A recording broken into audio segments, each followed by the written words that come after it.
Welcome to the Old Time Radio Westerns. I'm your host, Andrew Rhynes, and before we get into this episode, I wanted to do a little PSA and remind you that I put out multiple shows a week of Old Time Radio Westerns. You can check them out by going to OTRwesterns.com or looking up OTR Westerns on your podcast application of choice. We're releasing over 10 episodes a week so far, about 100 a month. So definitely want you to check that out. Again, OTRwesterns.com and check it out. I also wanted to invite you to check out my sister podcast site, OT Netcast, and that's Netcast. So OT Netcast, Netcast, OTNetcast.com. We're currently releasing mystery genre shows, and this is shows like The Shadow, Escape, Suspense, and The Whistler. And we have plans on bringing other shows to the network for you guys to listen to. So it's my non-Western old-time radio channel that I can kind of do other genres that not only I like, but hopefully you would like too. You can check us out by going to otnetcast.com or searching OTNetcast on your podcast app of choice. Now let's get into this episode. This episode is going to be Frontier Town. Title is Emily Brackett, and this one was released in 1949. Frontier Town, the saga of the Roaring West.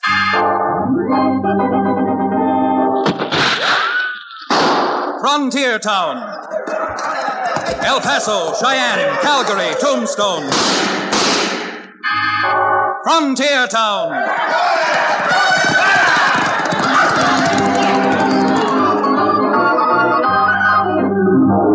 Here is the adventurous story of the early West, the tamed and the untamed. From the Pecos to Powder River, Dodge City to Poker Flat, these are the towns they fought to live in and lived to fight for. Teeming crucibles of pioneer freedom. Frontier Town!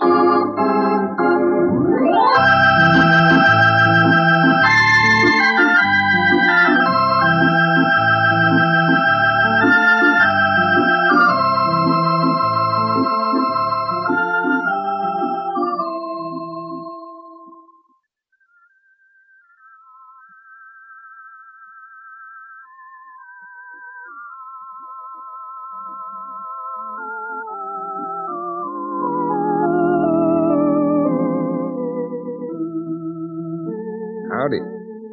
Sprawling boisterously across the rawhide tough frontier is a little town of Dos Rios.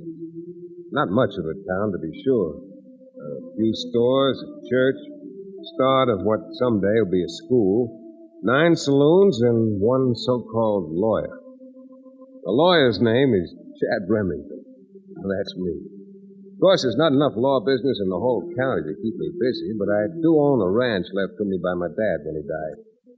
Naturally, there wouldn't be a lawyer in Dos Rios if we didn't have a court. And with the court, it goes without saying, we have a judge. Judge Fillmore, whose daughter Libby happens to be a most special favorite of mine.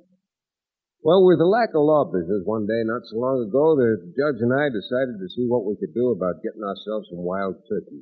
So we saddled up a couple of my horses, took 2 of my best rifles, and started scouting. Nice shooting, Chad. You got yourself 2 gobblers. He'd call that nice shooting, Judge. Shot 4 times and only got 2 birds. Well, that's what a fella gets for spending too much time practicing law and not enough time practicing with a Winchester. 2 out of 4. Well, if you can keep as good an average hitting the bullseye for your clients, they should have no complaints. Clients? I haven't seen one in a month. You don't mind my representing you, Chad. Never admit to a man who might be your future father-in-law that you can't keep his daughter in the style to which she hopes to become accustomed. That's good advice, Judge. And I'll be happy to pay your fee if my future father-in-law gives his consent someday. Yeah, I better be picking up those 2 toms before the buzzards get you. Who's this coming? I see someone coming, all right, but without my glasses. Oh, it's no wonder you only bagged 1 turkey. That's Tim Brackett. You know, the young puncher who works over at the J. Lazier. Oh, yeah. Hey, Tim. Howdy, Chad. Good. Well, Hi. Tim. Riding all over Patty's half-acre looking for you. Cherokee told me you're probably out here on a turkey hunt. You looking for us? Well, I guess either one of you alone would have been all right. Got a legal question I'd like answered. Well, see, Judge, business is picking up. What's on your mind, son?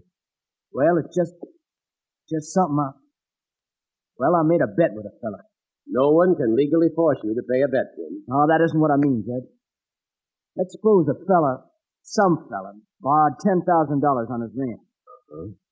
Some fella. Yeah, some fella.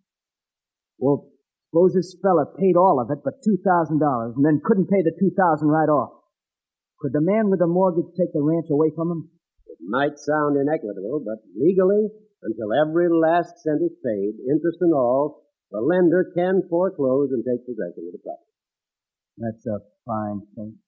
Lose your bet? Yeah, sure did lose my bet. Well, if you didn't bet your month's wages, there's no reason to commit suicide. Look, I just hate myself for doing this, but could one of you lend me a little money? Well, I don't know. How much money is a little money, sir? Oh, $20, $25. As long as you're going to have to owe somebody, why not owe the man you lost the bet to? Well, it's not for him. It's for my sister. For your sister, huh? I never heard you talk about a sister before. As a matter of fact, neither did I. You mean you ain't going to let me have it? Not at all. If you give me a word that what you need the money for is strictly legitimate, I guess I can straighten it up. Dad, word of honor. I need $25 to help out my sister. That's good enough for me, kid. Here you are. Don't go losing it riding back to town. You bet. See? I'll wrap it up and put it right here in this buckskin pouch in my pocket. Good. And don't forget, there's no particular hurry about paying it back.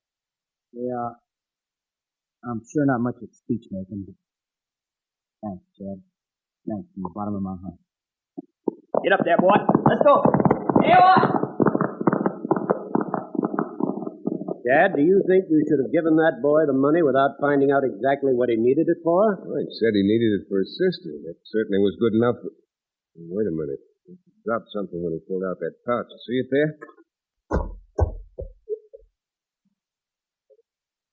What is it, Chad? What is that piece of paper? This piece of paper is a letter. From the return address on the envelope, the boy has got a sister. Lives over in the next county in Dry Wells. Well, I'll be darned. I didn't believe that story about his sister being in trouble, but apparently it's true. You think maybe under the circumstances that we ought to open that letter and see what the trouble is? The girl's in real trouble. Certainly $25 isn't going to cure it. All right, Judge, what do you say we read the letter and find out? Certainly. If she needs more money, maybe we can do something to be of real help. Here goes.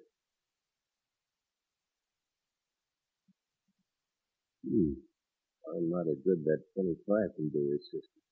And it was his sister you were talking about, Chad? Yep. When his father was alive, he borrowed $10,000 on their land. Paid down to $2,000 now, and she can't meet that. Judge, I've got a notion we better hightail it over to the J. Lazy L and find Tim. The rest of this story may be interesting. Very interesting.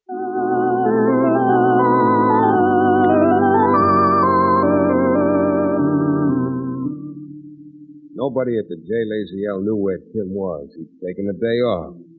So the judge and I headed back toward town.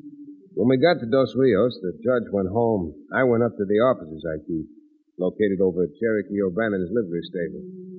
Cherokee, not only my landlord and sidekick, but also a former medicine man, was gnashing his teeth over my letting $25 slip through my fingers so easy.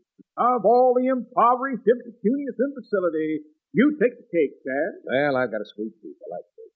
Well, if you would direct your elementary instincts in the proper direction, 1/5 of that amount would have set 'em up for everybody down at my favorite hostelry, the Lady Luck Bar and Grill. Instead of ranting that way, Cherokee, and worrying about your constantly unquenched thirst, you might give some thought to where we could find Tim. First, you give him legal advice. Then, instead of charging him for it, you... What did you stop for, Cherokee? What are you staring at out the window? Must this is an opposite illusion. Most ravishing, pulsating, spirit femininity is about to come up the stairs to visit you, you bucolic Blackstone. Absolutely stunning, Dad. What an eye. What a girl. Come in. Why, I am. Cherokee, get the young lady a chair. Just what I was about to do. Here, won't you please sit down? Oh, thanks so much. Mr. Remington, my name is Emily Brent. Brackett? Well, like I always say, it's a small world after all. We were just talking about another Brackett. A young cowboy over here, Tim Brackett. Fine, upstanding lad. Tim's my brother. Well, it is a small world, isn't it? They told me out at the jail, AZL, that you'd been out there a while ago looking for Tim. I thought you might know where I could find him. At the moment, I don't, Miss Brackett. But while you're here, I have a confession to make. Yes? I read a letter you wrote to Tim about the money owing on your ranch. Well, he probably showed it to you because he wanted some legal advice. That wasn't actually the reason. Now that I think about it, I have an idea your brother's headed for something which might bring a bit of trouble. Trouble?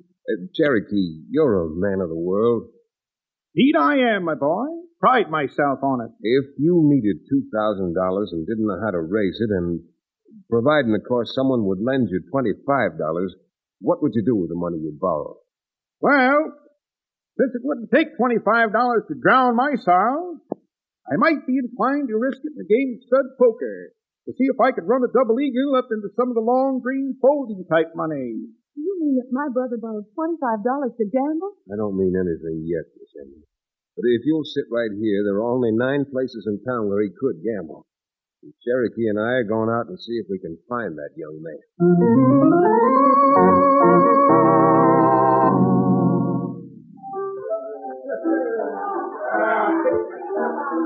Staying in the pot, Tim? You're blame right I am, Duke. Staying in and raising you another 20. Hey, you must have another king in the hole, huh? What do you mean by that, Duke? What do you mean? What do I mean?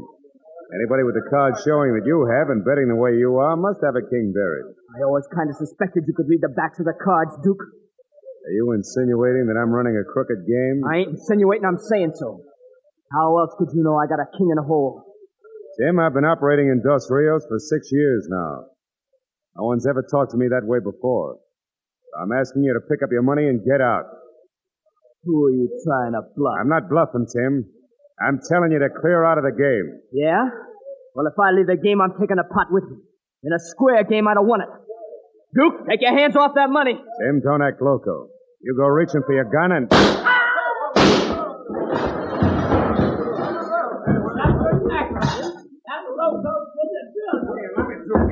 Excuse me. Get back here. Come on. Duke, who plugged you? I did, Chad. Hey, you low down, double down. Now, just a minute before you both go shooting off your mouths. Why don't you ask someone who was here what happened? It was Tim's fault, Dad. He called Duke to keep him a liar and then went for his shot. And that's gospel. I tried to stop him, but when he threw down on me, there was only one thing I could do. I guess I did it. Yeah. All right, some of you men, pick Tim up and take him over to the undertaker's.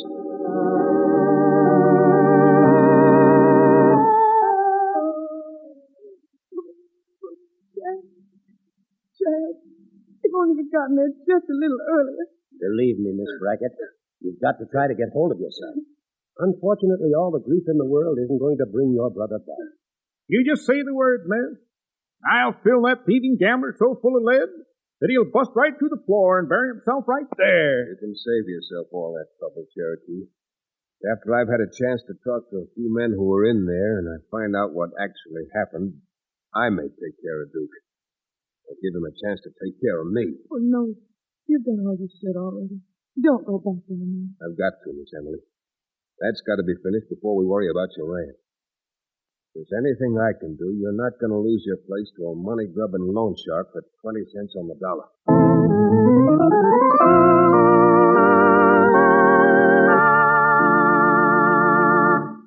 We'll return to the exciting second act of our Frontier Town adventure in just about 1 minute.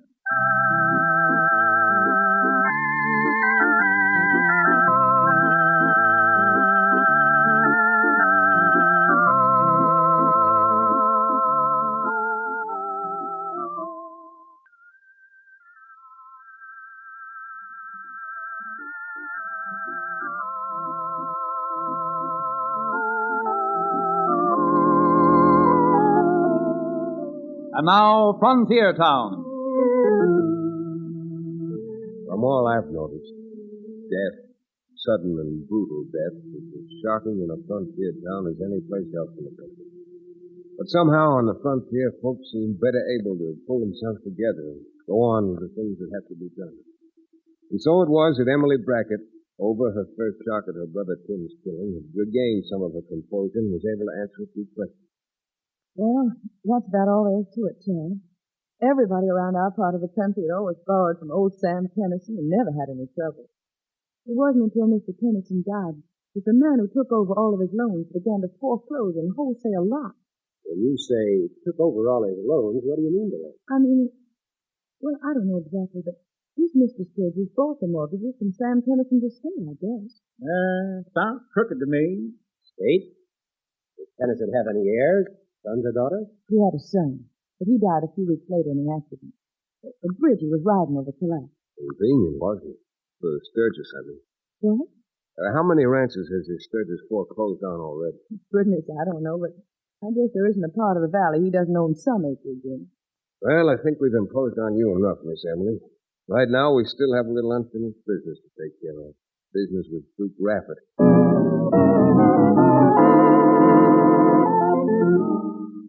Leaving the judge, Libby, and Cherokee to take care of Emily Brackett, I started out to see that Duke Rafferty, the gambler, paid for the wanton killing of Tim Brackett.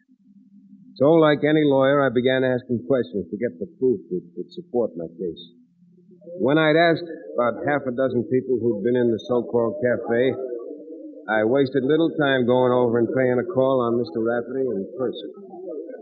What do you want to see me about, Remington? You'll find out, Duke. You gotta stick your nose in everybody's business, huh? At the moment, all I'd like to do is see you alone. Yeah, you lawyers. Come on. Let's go into my private office. Thanks. Okay. Now, what do you want? Duke, I've made it my business to talk to half a dozen men who witnessed Tim's killing. But it didn't take long to learn that Tim threatened you. Even though you tried to stop him, it was the kid who cleared his holster first. Well, you had me worried for a minute. You know, you got a reputation and a pair of eyes that throw a cold chill into a man. Well, you can relax. Now, they tell me Tim Brackett accused you of using a marked deck. I think you know better than that, Chad. Now, how about doing me a favor? In your own game, Chad. Running a place like this, I imagine you've met a lot of the fly-by-night gents in this part of the country. I was wondering if you could give me a line on a character over in Dry Wells in the next county, a big money man by the name of Sturgis. K.C. Sturgis? K.C.? I don't know. All I know is the name Sturgis. What does K.C. mean? Well, if it is the same Maverick, I know that K.C.'s a nickname. Stands for Kansas City. That's where he came from originally before he started to work the small towns along the Pecos, mining camps in Colorado. What's the mining camps? What is he, a gambler? Well, he gambles, but he doesn't make his living at it. What does he do to make a living? Casey? Does anything and anybody. All he is, Chad's a confidence man. Confidence man? Very interesting, Duke. How in the name of Hannah did you ever get mixed up with a gent like that? I'm not mixed up with him yet. Now that you give me this little rundown on him, I got a notion it won't be very long before I am mixed up with him. Plenty.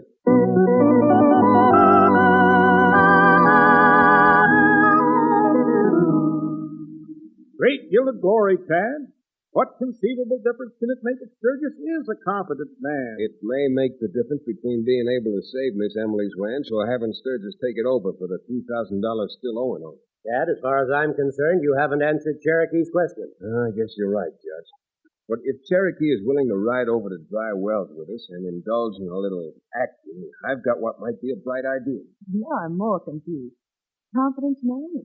Acting? No, all right, then. Here it is in a nutshell. If Mr. K.C. Sturgis is a confidence man, and if you introduce Cherokee to him as your wealthy uncle from the East who's come out to visit you, I think Sturgis will forego your ranch temporarily and make a play for the larger stakes. Tad, I'm afraid you'd make an unsuccessful impresario. Me, a multi-millionaire? Why, even with my astounding amount of histrionic ability, I'm afraid that's a characterization at this late date too far beyond my impecunious experience. Cherokee, with a little expert coaching, we'll have you lighting your cigars with $20 bills. And I must say, Chad, although your proposal is slightly extra-legal, it sounds as if it might work. On a confidence man. There's an old saying, Judge, takes a crook to catch a crook. Sir, am I to infer that you're branding me a crook? Oh, not on your life, Cherokee. I convict no man till he's proven guilty. Why, until I see you in action in Dry Wells, I'm not even calling you an actor.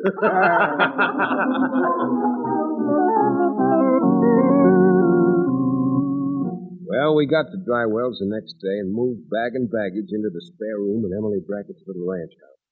Then she sent word to Sturgis that she wanted to see him. When we saw Sturgis arriving, I suddenly remembered something I hadn't thought of before. That's Sturgis.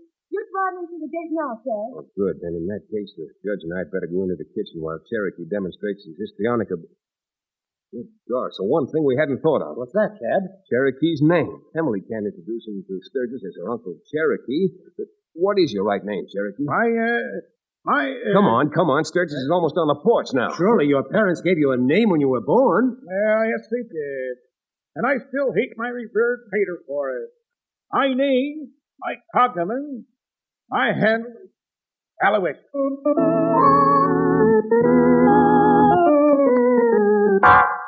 So you see, Mr. Sturgis, when Uncle Al got my letter asking for the $2,000 I still owe you, he simply packed up and came right out here.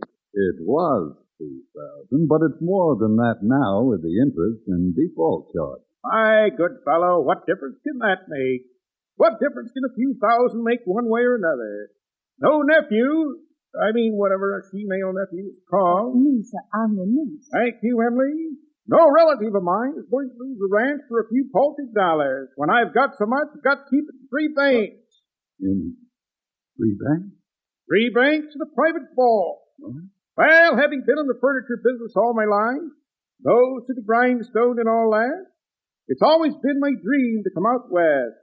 Out west for better men, and gold is where you find it. Well, I've known people before that come out from the east looking for gold and lose everything they had, but... Mr. Sturgis, if you're meaning to discourage me, you're not succeeding. Because if I can find a suitable piece of gold-bearing land, I'm prepared to pay upwards of $50,000 for it. Uncle, really, you should. Now, just a minute, Miss Brackett. Your uncle's a successful businessman. I'm sure he knows what he's doing. And if you're real serious about wanting a piece of gold-bearing property, sir, I know of one that's got a fortune on it. And I wouldn't be at all surprised if I couldn't get it for a little more than the figure you have in mind. I own figures. Take me to the property. And if I like it, I'll give you a draft on my bank.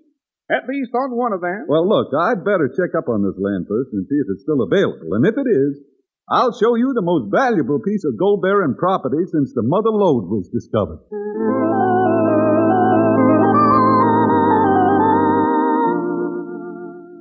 Well, if it doesn't take a crook to catch a crook, it certainly took an actor to bait the trap to catch the crook that time.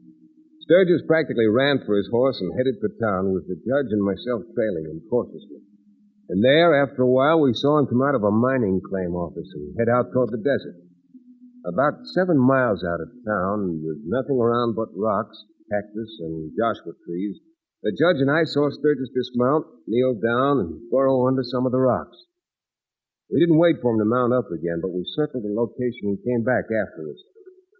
Late that afternoon, we saw him again approaching the spot in the buckwood, carrying Emily and Cherokee with him.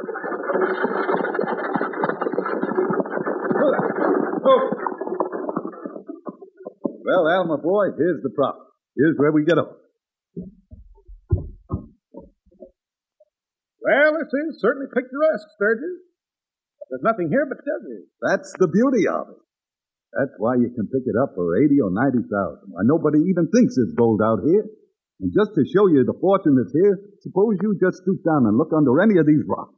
You think I should, Emily? Go on, Al, go on. It won't bite you. Well, all right. Well, there's nothing under this rock but a lot of crawling worms. What? Let me see. That's funny. Let's look over here. There's surely a few nuggets under this rock. There are even crawling worms under that one. Mr. Sturgis, I have a feeling you brought me out here on a fool's errand. Why, there's no more gold here than... Oh, look, Uncle Al. Isn't this Chad coming? Chad? Who's he? He's a friend of my brother's over in Just Real. Looking for us, Chad? Oh, fella. Pull it quick now. told me it's no place you've ridden out this way, so we trailed it. I'm glad to say I've got just about enough for you to pay off your loan. Well, this is really a coincidence. This is Mr. Sturgis, the man who holds the mortgage. Oh, howdy, Sturgis. I don't suppose you mind if I haven't got it in cash, but if you want to go back to town, the bank will give you money for these gold nuggets. Gold nugget? Let me see them. Sure. Here you are. Oh, you low-down crooked. Where'd you get these nuggets? What difference can that make? I told you the bank would take them. You double-dealing buzzard. You stole them. Stole them right from here. Oh, how come you know where I got them? How do I know? Because I put them here. Well, you know because you put them here yourself. You salted this little piece of land and were ready to sell it as a gold mine. What? Trying to bilk me by cheap chicanery? That's nothing but a lie. You can't prove that. Oh, no? Can we prove that, Judge, or can't we? In any court in the land. Because both of us saw this confidence man ride out here and plant the nuggets right before our eyes. You double-crossing sneaker dog. Don't close both his eyes, Dad. He's got to have one good one when he signs that release. Don't worry, Cherokee. I'm only going to dot one eye and one chin. And now, Mr. Sturgis, you can either get up yourself or I'll help you up. Because we're all going back to the Brackett Ranch where you'll sign a receipt for payment in full for the balance of that mortgage. What are you talking about? You just admitted those nuggets were mine. They were. There's a law that says finders keepers. And another law in anyone's courtroom which says a confidence man can be sentenced to from 15 to 20 years in jail. Well, how about it, Sturgis? You coming back with us and signing that release? All right. No one I'm left. But give me a chance to get my breath. Listen, you faker. I'm going to give you a better chance than you would have given me. It so happens that in my hip pocket, I have a bottle of my genuine Cherokee Indian rattlesnake oil. One mouthful of that for you and one for me, and we'll all be able to ride back. Now, just a minute, Cherokee. We've agreed on the punishment for this crime. And we're not forcing Sturgis to drink that alcoholic loco juice of yours unless we catch him on 10 counts of attempted murder. Chad, that's the most unfair cut. You go on.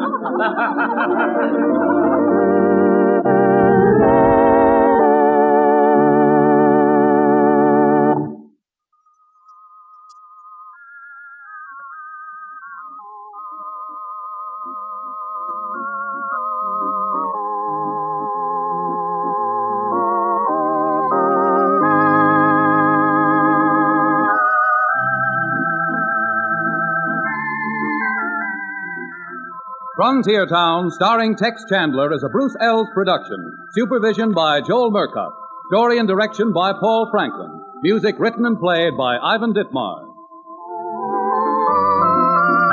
Be sure to be with us again, same time next week, for another fine action-adventure story with your favorite young Western star, Tex Chandler.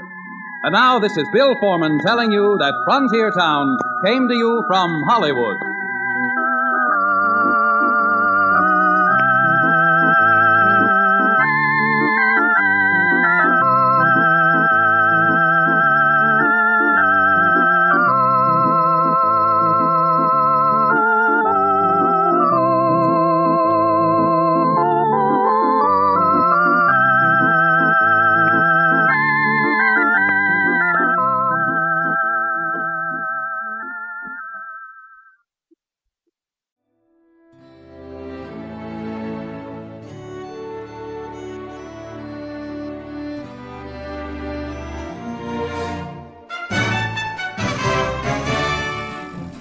This has been a presentation of OTRWesterns.com, and we hope you enjoyed.